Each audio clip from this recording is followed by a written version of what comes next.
Israel का वहशीपन, Iran के सरकारी टीवी की इमारत पर मिसाइल हमला, लाइव नशरियात के दौरान एंकर स्टूडियो छोड़ने पर मजबूर, नशरियात कुछ देर तात्तुल के बाद बहाल। सहाफी यूनुस शादलो ने आंखों देखा हाल बता दिया, कहा इनखला की वार्निंग के बावजूद सब आखिरी लम्हे तक खड़े रहे। तेहरान एयरपोर्ट पर 2 F-14 तैयारों को निशाना बनाया गया। इसराइली जारियत के जवाब में ईरान की बड़ी कार्रवाई, हीफा पर हमले के बाद सायरन बज उठे। इसराइल ने शहरियों को फिर पनागाहों में जाने का कह दिया। इसराइली F-35 को मार गिराया। ईरान अब तक 4 F-35 तैयारे गिरा चुका है। ईरानी सीनियर ओहदेदार के मुताबिक तल अवीव में शहरियों से कहा गया है कि फौजी तंजीमात से दूर रहें। हमलों में अब तक मरने वाले इसराइलियों की तादाद 24 हो गई, सैकड़ों जख्मी।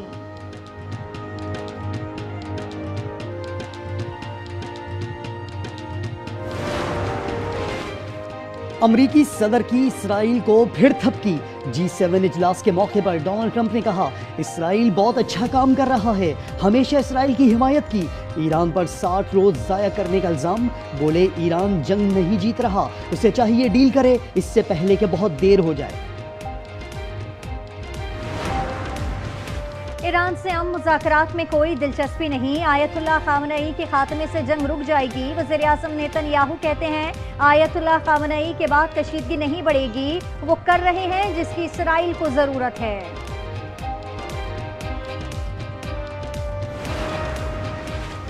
इसराइली हमले इंतहाई काबिले मजम्मत हैं, खित्ते का अमन और सलामती दाव पर लग चुकी है। दुनिया ईरान और इसराइल जंग फौरी बंद कराए, खलीज ताउन काउंसिल का मुतालबा। अरकान ने कहा जौहरी तंसीबात पर हमलों से ताबकारी का खतरा है, आलमी तिजारत को भी शदीद खतरात लाहक हैं।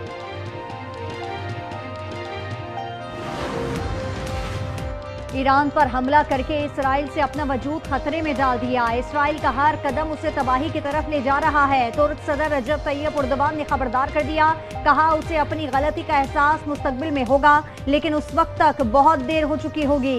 इसराइल को इस खित्ते की तारीख को याद रखना चाहिए। ईरान इसराइल तनाव कम करने के लिए G7 ममालिक में इत्तफाक है। बरतानवी वज़ीर आज़म कीयर स्टारमर कहते हैं ईरान के जौहरी प्रोग्राम पर तशवीश पाई जाती है। इसराइली जारियत के खिलाफ यूनान में मुजाहरे, दारुल हुकूमत एथेंस और जजीरा पारोस में सिविल सोसाइटी के अलावा अरब और पाकिस्तानी कम्युनिटी की शिरकत। पुलिस की भारी नफरी इसराइली सिफारतखाने की हिफाजत पर मामूर रही।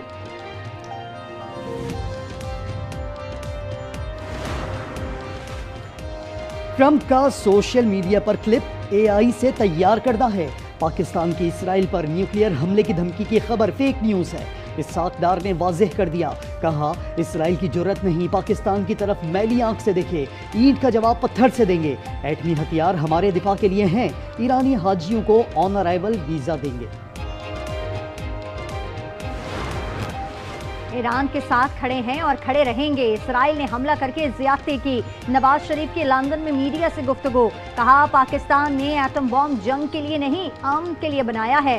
शहबाज शरीफ और मरियम अच्छा काम कर रहे हैं, 8-10 साल यूं ही चलते रहे तो सारी मुसीबतें दूर हो जाएंगी।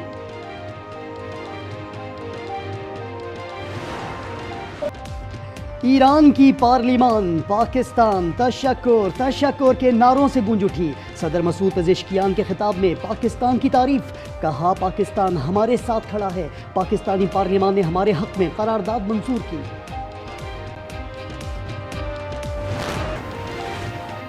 बजट की मंजूरी के हक में वोट न दें, असद कैसर की राजा परवेज अशरफ से दरखास्त। राजा परवेज अशरफ बोले पीपल्स पार्टी को बजट पर तहफ्फुज़ात हैं, इत्तेहादी हुकूमत से बात करेंगे।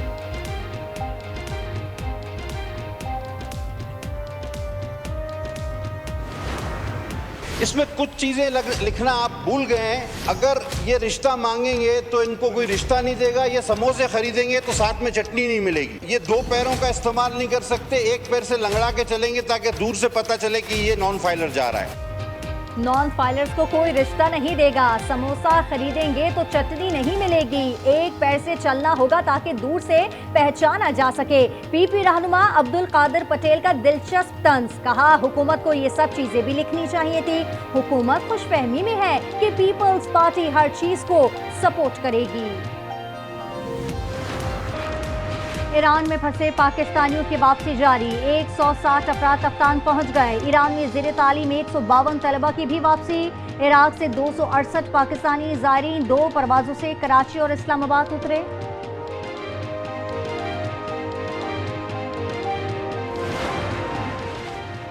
पंजाब हुकूमत ने कम से कम उजरत 37 से 40,000 रुपए कर दी। 5,335 अरब रुपए हजम के बजट में तनख्वाहों में 10, पेंशन में 5% इजाफा, तालीम के लिए 811 अरब 80 करोड़, सेहत के लिए 630 अरब 50 करोड़ मुख्तस। बजट तकरीर के दौरान अपोजिशन का एहतजाज, एजेंडे की कॉपियां फाड़ दी, स्पीकर डाइस का घेराव।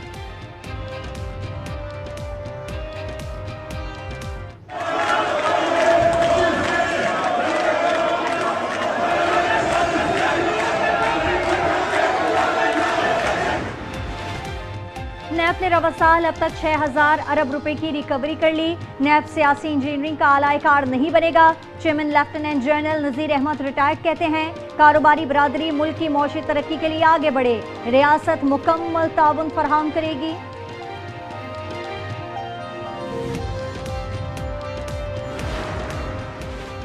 कसूर में पुरानी रंजिश पर चचा भतीजा कत्ल, मुखालफिन की फायरिंग से डॉक्टर असगर और उनका भतीजा वकास जामहक।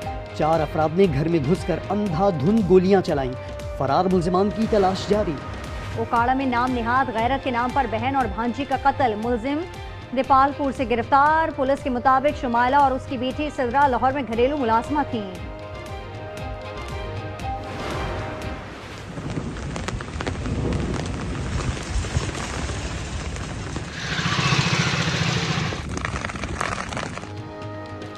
मुल्क में मौसम भीगा भीगा, मिंगोरा, मालम जब्बा और कालाम में तूफानी बरसात।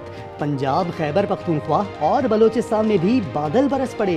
कोहलू और गिरदोनवाह में गरज चमक के साथ बारिश। तहसील मावन में नशेबी इलाके ज़ेर-ए-आब। कराची में शदीद गर्मी और हब्स के बाद बारिश। गडा, काठोर, नॉर्दर्न बाईपास, मलीर में मनगोट, मलीर कैंट में बारिश।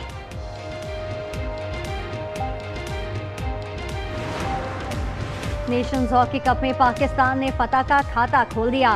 कोलालमपुर में सख्त मुकाबले के बाद जापान को 3-2 से शिकस्त। फतह के बाद ग्रीन शर्ट्स अपने ग्रुप में सरफहरिस्त। अगला मैच 18 जून को न्यूजीलैंड के खिलाफ खेलेगा।